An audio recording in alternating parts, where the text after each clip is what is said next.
Gemeente, die van julle wat laasweek nie was nie, of wat ons besoekers is, ons is tans in 'n baie kort preekreeks oor die boek Jona.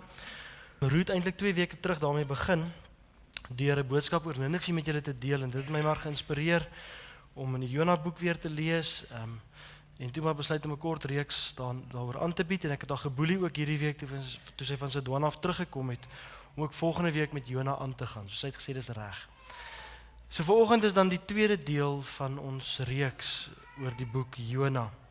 Ek gaan hoofstuk 1 en hoofstuk 2 lees en 'n paar gedagtes dan met julle daaroor deel. Die storie van Jona begin so. Die woord van die Here het tot Jona, seun van Amittai, gekom. Maak klaar, gaan na die groot stad Ninive toe en spreek hom aan, want ek weet hoe sleg hy is. Maar Jona het klaargemaak om na Tarsis toe te vlug, weg van die Here af. Jona is af Joppe toe, en daar het hy 'n skip gekry wat op vertrek was Tarsis toe. Hy het vir die reis betaal en aan boord gegaan om saam met die bemanning Tarsis toe te gaan, weg van die Here af. Maar die Here het 'n kwaai storm oor die see laat opkom. Daar was 'n baie sterk wind op die see en die skip wou uitmekaar uitbreek. Die matrose het bang geword. En elkeen het tot sy God om hulp geroep. Hulle het die vrag van die skip in die see gegooi om dit ligter te maak, maar Jona was onder in die skip waarin hy afgegaan het om te gaan slaap. Hy was vas aan die slaap. En die kaptein het na hom toe gegaan en vir hom gesê, "Wat is dit met jou dat jy so lê en slaap? Staan op, bid tot jou God. Miskien sal hy aan ons dink en dan sal ons nie vergaan nie." Toe sê die manne vir mekaar, "Kom ons trek loetjies, sodat ons kan uitvind oor wie hierdie ramp ons tref. Wie se skuld is dit?" Hulle het loetjies getrek en Jona is aangewys. Toe vra hulle vir hom, "Vertel ons tog waarom hierdie ramp ons tref. Wat werk jy? Wat se werk doen jy? Van waar af kom jy? Watter land en watter volk is jy?" Jona het hulle geantwoord, "Ek is 'n Hebreër." Dan word ek is 'n Jood, 'n Israeliet. "Ek dien die Here, die God wat die hemel van die see en die vasteland gemaak het." Dan word ek dien die God wat in beheer is van die see. Die man het baie bang geword en vir Jona gesê, "Wat het jy nou aangevang? Wat het jy gedoen?" Hulle het te wete gekom dat hy van die Here af wegvlug. Jona het dit self vir hulle vertel. Toe vra hulle vir hom, "Wat moet ons met jou maak dat die see weer rondom ons kan kalm word?" Die see het ondertussen al hoe onstuimiger geword. Jona het geantwoord, "Vat my en gooi my in die see." Dan 'n woord, hy sê vir hulle, "Maak my dood. Dan sal dit kalm word rondom julle. Want ek weet dis oor my dat hierdie groot storm rondom julle woed." Vers 13 sê, die man het hard geroei, maar in Hebreë staan daar, hulle wou nie. Hulle wou nie vir Jona doodmaak nie. Hulle het toe hard probeer roei om weer vasteland te bereik, maar hulle kon nie, want die see het al hoe onstuimiger geword rondom hulle. Toe bid hulle tot die Here en sê, "Ag Here, moet ons tog nie laat vergaan oor hierdie man nie. Moenie dat ons iemand onskuldig doodmaak nie. U is die Here, u doen wat u wil." Hulle vat toe vir Jona en gooi hom in die see. Die storm op die see het toe bedaar. Die manne het toe baie bang geword vir die Here. Hulle het vir hom 'n offer gebring en hulle het geloftes afgelê. Toe stuur die Here 'n groot vis om vir Jona in te sluk.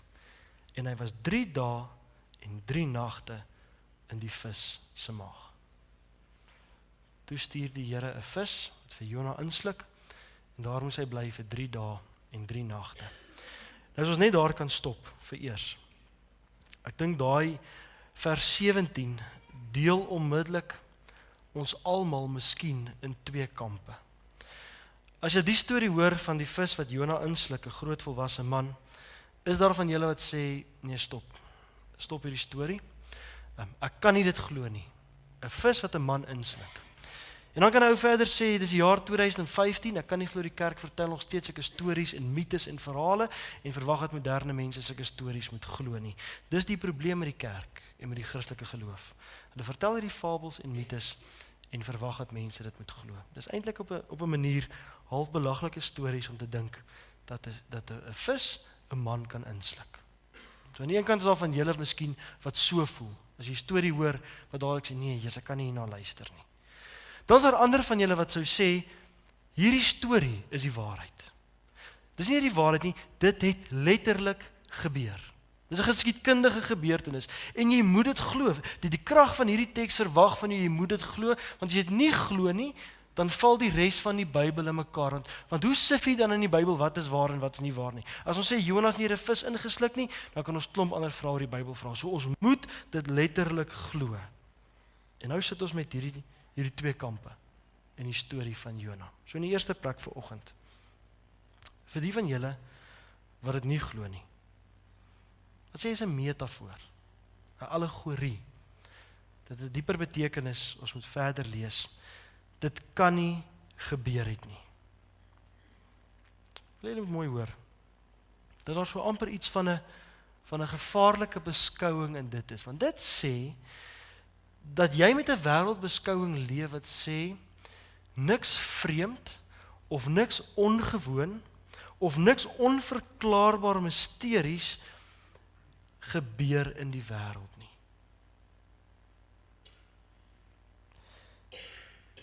En die probleem is, hoe ver vat jy dit? Dit beteken dan dat jy alles in hierdie wêreld sal ontken wat jy nie kan verstaan nie.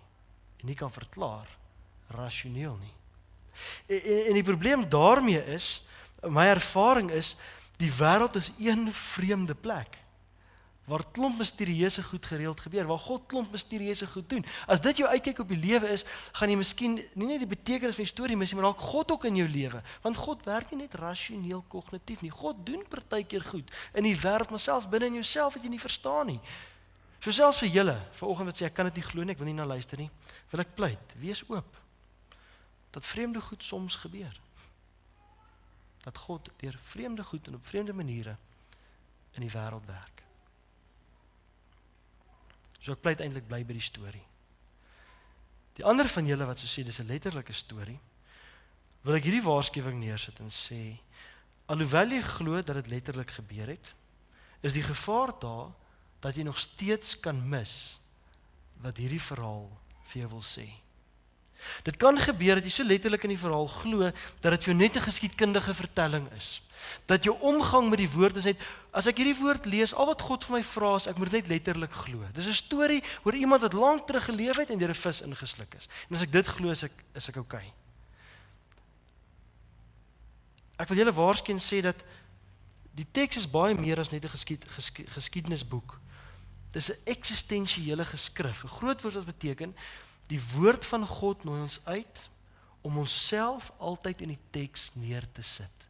Dis meer as net 'n geskiedenisboek. Jy kan dit letterlik lees en die dieper betekenis daarvan mis. So al glo dit letterlik, nooi die teks jou uit om nog dieper te lees, nê. Vat byvoorbeeld Jesus se gelykenisse. Ons weet dat die gelykenisse betekenis het sonder dat dit letterlik iets beteken. Niemand van ons het ooit mekaar geargumenteer of dan nou regtig 'n verlore seun was of nie. Dis nie die punt nie. Ons weet Jesus vertel die storie dat ons onsself in die storie neersit, dat God deur die woord en deur sy gees met ons harte kan werk, ons kan oopsluit vir dit wat gebeur. So ter inleiding net dit. Hoe jy ook al na die storie toe kom. Jonas se storie is 'n uitnodiging om jouself in die storie neer te sit. Dat Jonas se storie eintlik jou eie storie word. Goed. Kom ons gaan aan.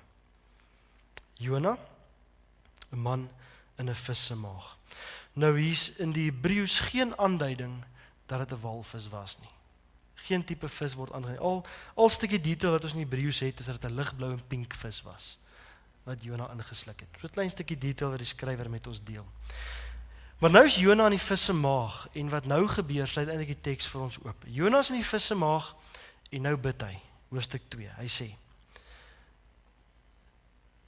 In my nood het ek tot die Here geroep en hy het my gebed verhoor. Diep in die doderyk het ek hulp gevra en U, Here, het my gehoor. U het my in die diepte ingegooi, diep in die see en die watermassa het my omring. U het golf na golf oor my laat gaan. Ek het gedink ek het uit U gesig verdwyn, maar tog sal ek weer U heilige tempel aanskou. Die waters het my toegevou. Die groot waters het my omring, seegras was om my kop gedraai. Ek het afgesak tot by die fondamente van die berge. Die aarde het my vir altyd toegesluit. Maar U, Here my God, het my van die dood gered. Toe ek wou vergaan, het ek aan die Here gedink, en my gebed het by u uitgekom, in u heilige tempel. Die wat op nuttelose afgode vertrou, verlaat hom wat liefde aan hulle betoon. Terwyl ek 'n loflied sing, wil ek aan u 'n offer bring. Wat ek beloof het, sal ek doen. Hulp kom net van die Here af. Toe beveel die Here die vis, en hy het vir Jona op die vasteland uitgespoeg. Daar staan letterlik in die Hebreëus, toe die vis naar geword, en vir Jona op die land opgegooi. Goed, 'n paar gedagtes hieroor. Hoofstuk 1 begin met die storie, waar daar vir ons vertel word, dat Jona na Ninive toe gestuur word, en dat hy beplan om Tarsus toe te gaan. Daar staan in die teks, hy gaan na die hawe toe, en hy betaal vir sy reis na Tarsus toe. Nou in die Hebreëus word daar gesuggereer, dat Jona nie net betaal vir sy reis, soos dat hy 'n kaartjie koop op 'n skip nie, maar dat hy die hele reis betaal. In Engels sal ons sê, hy charter 'n skip. Met ander woorde, hy kom in die hawe aan, hy wil Tarsus toe gaan, hy kom agter, daar's geen skip wat Tarsus toe vaar nie, en nou loop hy van skip na skip, en hy koop 'n boot, met sy hele bemanning, en sê, hier's my geld, vat my asseblief net Tarsus toe. Hy wil baie vinnig iewers kom. Wat kos die skip? Vat my soontoe. En daarmee staan daar dat hy vir 'n jaar lank sou gereis het. Met ander woorde, hy kon bekostig om vir 'n jaar lank op vakansie te gaan. As ek vandag vir julle sê, ek gaan vir 'n jaar lank in Europa vakansie hou, sê julle vir mekaar, sê hy's 'n ryk man. Hy's 'n bekwame man, hy moet geld hê om vir 'n jaar lank vakansie te hou en nooit te werk nie. Met ander woorde, wat die skrywer van ons wil sê in die begin van die storie is, hier's 'n man wat kan betaal. Hy kan sy reis betaal. Hy het geld, hy het mag, hy het opsies. Jona is 'n man met opsies. 'n Arm profeet sou gesê het, "Oké Here, ek sal maar gaan." Maar Jona sê, "Nee, God stuur my Ninive toe, ek gaan Tarsus toe. Ek kan dit bekostig. Ek sal doen wat ek wil. Ek het opsies, ek het besluite, ek het geld. Ek het geld om 'n jaar lank weg te kom van die Here af. Ek weet nie wag vir 'n skip nie. Ek koop my eie skip. En dan kan ek seil." So die prentjie begin in hoofstuk 1 met 'n man wat opsies het en mag het en geld het en kan gaan waar hy wil.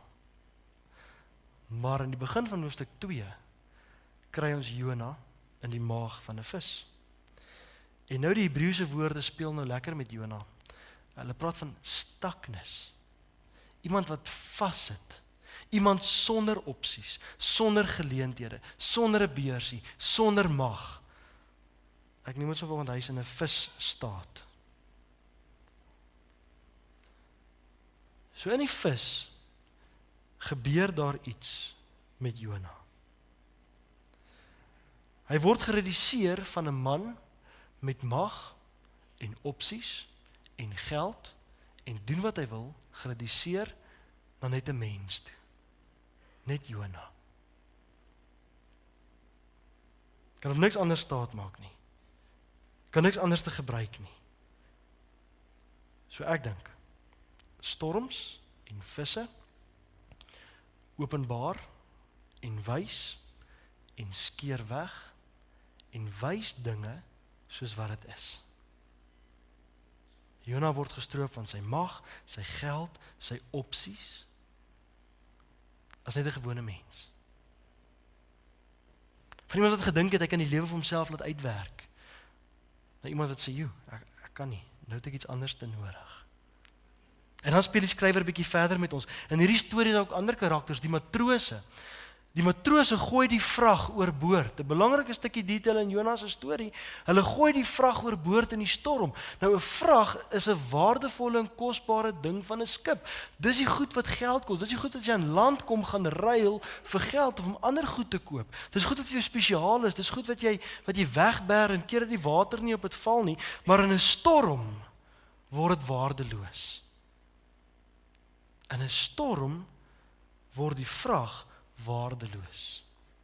Dit wat iets beteken het voor die storm, verloor sy waarde in die storm. Dit wat waarde het in die storm, word iewes skielik swaar en onnodig en waardeloos en nie werd nie. So dit lyk vir my storms oor die algemeen verander die waarde van dinge.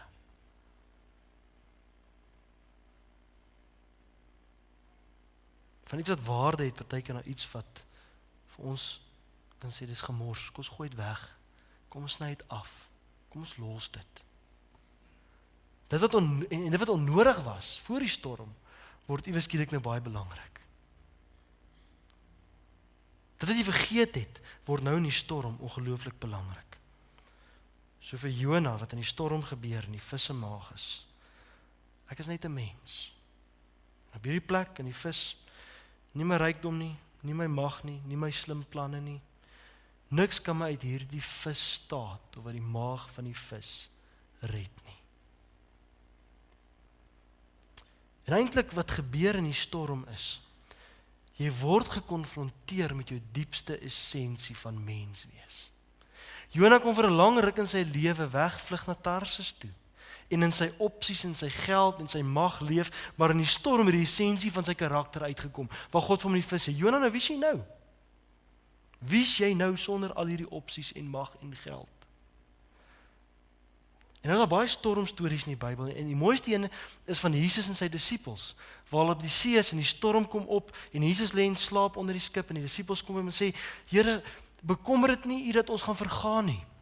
En Jesus beveel die storm om te bedaar, en dan sê hy ding vir hulle, net een woord, hy sê, klein gelowiges. Sien, want storms wys angstigheid, dit wys ongeloof, dit wys oppervlakkigheid. Eintlik wat Jesus met daai woordjie sê is, kyk wat het die storm na die oppervlakte toe gebring. Ek en julle het gedog, julle is verder op hierdie geloofsreis, maar kyk wat het die storm na die oppervlakte toe gebring. So 'n storm op die see, nee, as jy op die strand is op 'n mooi dag, die strand is mooi, maar as daar storm was die aand, jy kom, daar's daar blikkies en gemors op die strand, en jy kan nie dink al daai gemors het op die oppervlak gelê nie, maar die storm bring al daai goed boontoe. So die storm is 'n moment, ook in Jesus se storie, waar Jesus sê, kyk wat het hierdie storm in julle geopenbaar. En tot daai plek in die storie van die disippels dink jy, hulle doen goed. Hulle doen goed, tot die storm kom, en dan besef jy wat diep binne in hulle leef. Die punt is, die wêreld sê vir ons, die wysheid waarin ek en jy leef elke dag sê, ons moet wegvlug van storms af. En ons moet visse beklei, ons moet visse vermy. En die wêreld sê vir ons, maar miskien is dit ook uit ons eie ervaring uit, ons weet storms maak seer, storms maak seesiek, mense val van die boot af, en visse sluk hulle in. En dis moet ons missie word om swaar kry, en swaar kry plekke te vermy. Maar miskien is die eerste ding wat Jona se storie doen, is om my en jou uit te nooi, om storms te begin sien, as miskien 'n plek waar God ons vorm. Die storie sê dit, maar ook ons eie ervaring, nê? Gemeentestories, waar mense in storms aha-momente beleef. Soos Jona na die storm, of na die vis om opgegooi het op die strand, so sê, as dit nie vir hierdie storm was nie, sou ek nooit bewuslik geweet het waarvoor ek my lewe gee nie. Eers toe die storm kom, toe besef ek, wat maak jy met jou lewe, wat doen jy? Eers toe die storm kom, toe besef ek eintlik, met watter hoop leef ek, wat motiveer my, wat droom ek, wat bid ek, waaroor stres ek, waar bekommer ek, hoe diep is my geloof, hoe vlak is my geloof, tot die storm nie kom nie, sou ek nooit geweet het wie ek regtig is nie. Dat storms doen. En dan het die besef dan miskien, storms is nodig. Storms is nodig. Jy kom agter waarop jy jou huis gebou het, in storms. Ek wil die storie nog so bietjie dieper ontleed. Wie van julle het die laaste keer toe 'n vis julle ingesluk het, so mooi gebid soos Jona? Here, in my nood het ek tot U geroep. het my gebed verhoor. Ek het in die dieptes geval, U het my uitgehaal, golf na golf, U gesig, U heilige tempel. So verskriklik mooi. Sien, jy kry twee tipes gebede. Jy kry dankseggingsgebede, wat gebede is van, Here, baie dankie vir my kos, dankie vir my klere, dankie dat U vir my goed is, dankie dat U genadig is met my, dankie dat U seën oor my is. En dan kry jy hulpgebede of visgebede. Dis gewoonlik nie baie geartikuleerd nie. Dit klink soos help nou. Ek is in die maag van 'n vis. Die maag en dikdarm gaan my binnekort verteer. Ek het nou hulp nodig. Dis die twee tipes gebede. Nou as jy na die Psalmboek kyk in die Ou Testament, dan sien ons twee tipes gebede. Ons kan in die Psalmboek dankseggingsgebede en hulpgebede. Nou die vraag is, as ek vir julle vanoggend sê dat Jonas se gebed wat hy hier bid, nie oorspronklike gebed is nie, dis nie sy eie woorde nie, hy haal dit uit die Psalmboek aan. En ek vra vir julle, raai uit watter deel van die Psalmboek kom dit? Die danksegging gedeelte of die hulpgedeelte? Wat sou julle sê? Ek dink miskien die persepsie is dat ons sou graag wou hê dat Jona onmiddellik uit die vis uitgered moet word, so sy gebed sal uit die gedeelte van die hulpgebede van die Psalmboek kom. Maar wat nou gebeur in hierdie storie is baie dieper en ons baie dieper.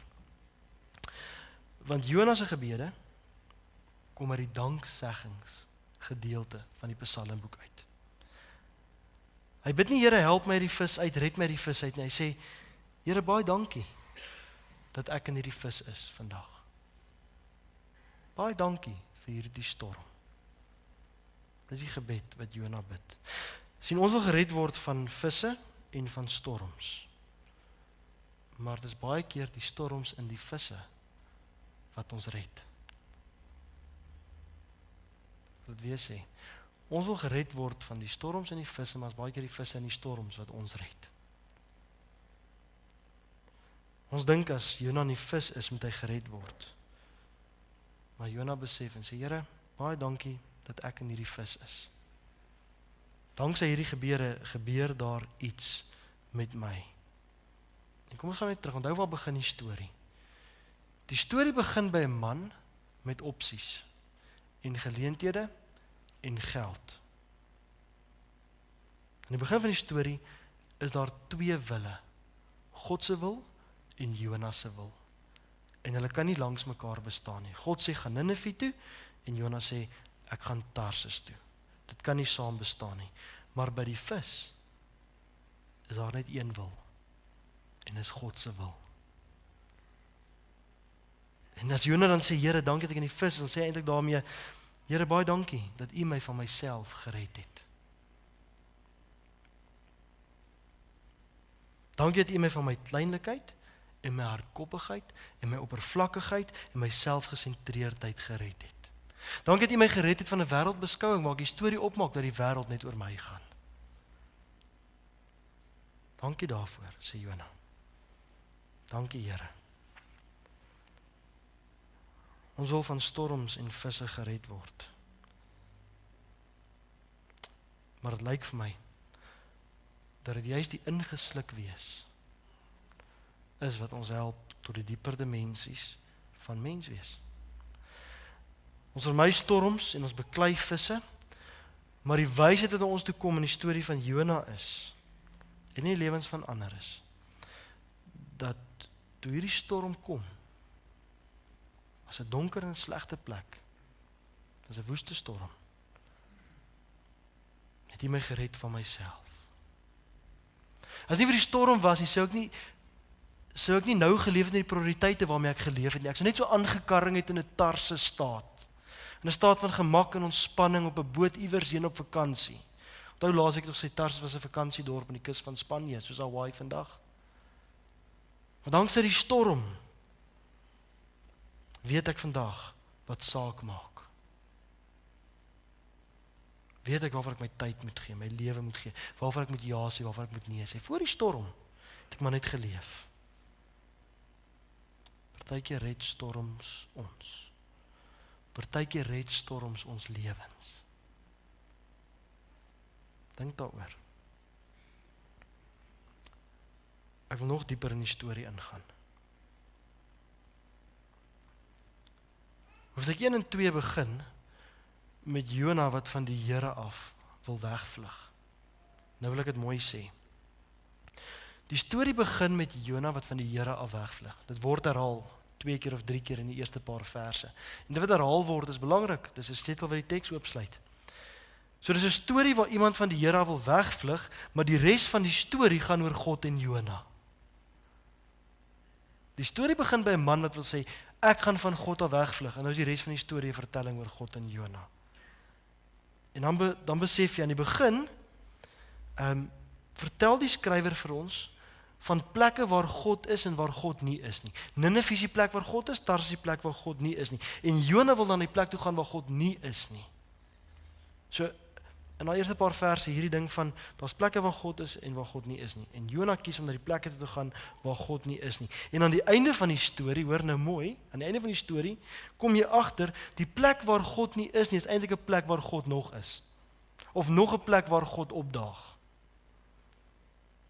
So, aan die begin van die storie, daar's plekke waar God is en nie is nie. Aan die einde van die storie, die plek waar God veronderstel is om nie te wees nie, word dan die plek of nog 'n plek waar God opdaag. En op daai moment konfronteer die skrywer ons met ons dualistiese denke oor God. Plekke waar God is en nie is nie. En miskien ons dualistiese denke oor Tarsis en Ninive, oor storms. God is waar die water skalms is. God is nie in storms nie. God is op die strand, God is nie in visse nie. Hy kom draai daai storie om. En hy gaan nog verder, nê. Jy sien dit ook in die karakters. In die storie sien ons heidenmatrose en die profeet van God. Nou die heidenmatrose is veronderstel om die ongelowige manne te wees. In die heidene nasies. Wat onrein is, wat nie die wil van God ken nie, wat nie wil bid nie, wat nie vra oor God het nie. En die profeet van God is eintlik die een wat die heidene na God toe lei. En nou kom die storie en vertel vir ons dat die matrose is die wat bid, wat vra oor God, wat die profeet opdrag gee, hoor jy moet bietjie bid, ophou slaap en bid 'n bietjie. Dis hulle wat aan die einde van die storie offers bring en geloftes aflê en sê ons res van ons lewens vir U gee. En die profeet in die storie is dan die een wat slaap, wat selfmoord wil pleeg, wat nie wil bid nie. So die storie is dan 'n storie waar 'n profeet soos matrose optree en matrose soos profete. So jy is die mekaar. En daar kry die skrywer dit weer reg om daai dualistiese denke te konfronteer. Aanvanklik dink jy, God is miskien by die profeet en nie by die matrose nie, dan draai dit om vir ons te sê, God is in albei plekke. God is in albei plekke. En met dit miskien die wêreldbeskouing vernietig van waar God is en waar God nie is nie. Ek wil begin afsluit. So as jy die storie van Jona lees, dink jy dat die vis episode is 'n slegte ding wat met Jona gebeur. Maar die skrywer help ons sien, hy draai dit om met 'n klomp beelde om te sê, dis miskien juist die plek waar God werk, is in die visse en in die storms van die lewe. En nou gaan ek 'n paar slotgedagtes met julle deel. Ek is oortuig, storms en visse is soms nodig.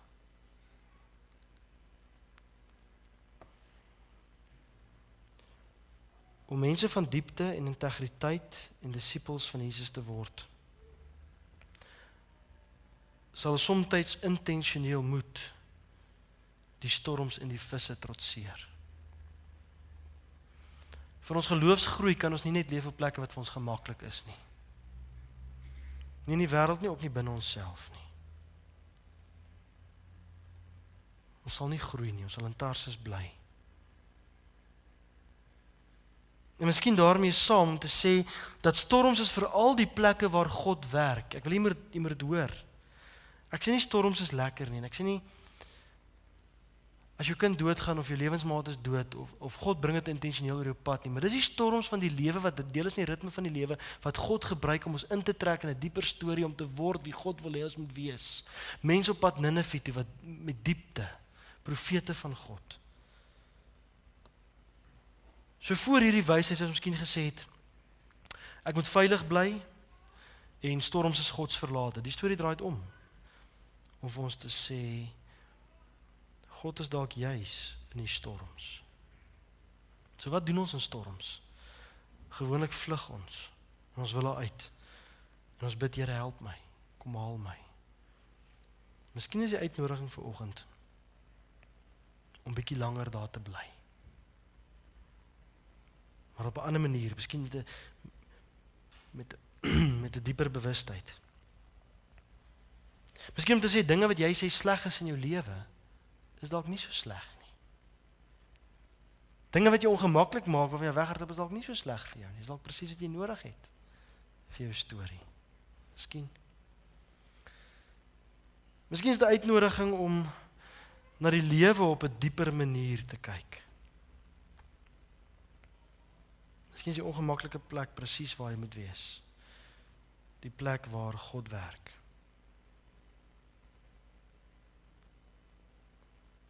Of miskien sê die teks vanoggend vir jou, daar's ook plekke in jou lewe wat vir jou voel of God nie daar is nie.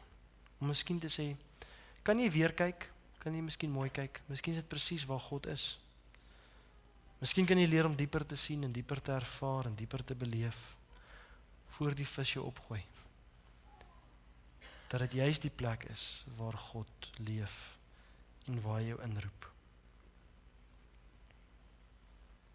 Dan daarmee saam miskien, om vir ons te sê, nie almal van ons in storms nie, vir die van ons wat nog in die opsies van ons lewens leef. In die tarsisse van ons lewens. Ons weet, God sê vir ons 'n klomp goed, en roep ons klomp plekke, maar as Jonas sê ons, ek het klomp opsies, ek het geld, ek is jonk, ek het mag, ek doen wat ek wil, ek gaan waar ek wil. Om miskien net die waarskuwing te hoor, dat ons nie vasgevang raak in die opsies van ons lewens nie. Tarsus maak jou baie oppervlakkig. En as die storms gaan kom, en hulle gaan kom, storms wag vir almal van ons,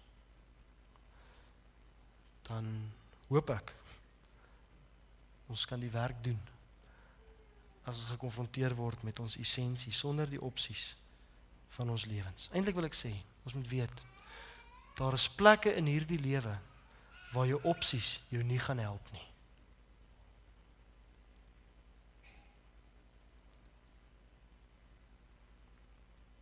En laastens miskien dit.